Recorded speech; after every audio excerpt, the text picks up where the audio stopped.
प्रतिसाद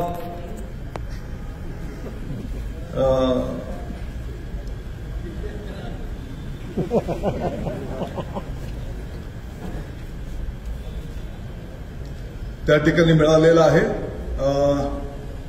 मला वाटतं की या संदर्भामध्ये पाठीमागच्या काळात आदरणीय एकनाथजी शिंदे साहेबांच्या नेतृत्वाखाली निर्णय झालेला आणि आता त्याची अंमलबजावणी करणं हा विषय त्या ठिकाणी प्रलंबित आहे, ही वस्तुस्थिती आहे।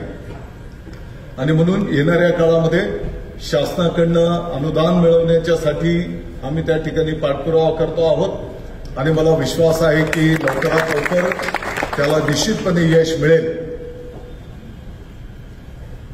परंतु मामा त्याचा जे नियम आहे, मी फक्त नियमाची माहिती देतो, म्हणजे माझं मत आहे असं मी बोलत नाही, परंतु त्याचा नियम असा आहे की कर्मचारी बांधवांना जर 20% त्या ठिकाणी त्या शाळेला संस्थेला मान्यता मिळालेली असेल तर नियम असा बोलतो की 80% उर्वरित पगार त्या बांधवांचा भगिनींचा हा संस्थेने दिला पाहिजे।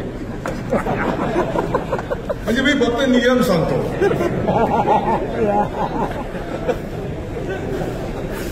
तो नियम काही मी केलेला नाहीये।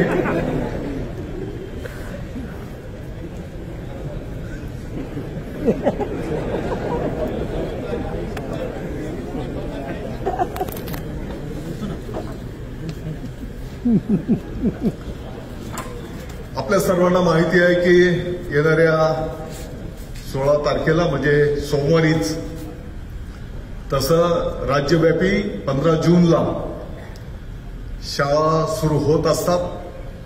15 जूनला रविवार असल्यामुळे 16 जून पासून आपल्या शाळा सुरू होणार आहेत। मला आपल्याला विनंती करायची आहे, महाराष्ट्राच्या इतिहासामध्ये पहिल्यांदाच शाळा सुरू होत असताना शाळेमध्ये विद्यार्थ्यांचं स्वागत करण्याच्यासाठी स्वतः माननीय मुख्यमंत्री महोदय देवेंद्रजी फडणवीस साहेब, स्वतः माननीय उपमुख्यमंत्री महोदय एकनाथजी शिंदे साहेब, माननीय अजितदादा पवार साहेबांच्या पासून सर्व मंत्रिमंडळ, सर्व सन्माननीय खासदार, सर्व सन्माननीय आमदार, सर्व सन्माननीय लोकप्रतिनिधी, अधिकारीगण प्रत्येक शाळेमध्ये विद्यार्थ्यांच्या स्वागतासाठी उपस्थित राहणार आहेत। आणि म्हणून आपण सुद्धा आपल्या आधिपत्याखालील सर्व शाळांमध्ये विद्यार्थ्यांच्या स्वागतासाठी त्या ठिकाणी नियोजन करावं, कार्यक्रमांचं आयोजन करावं।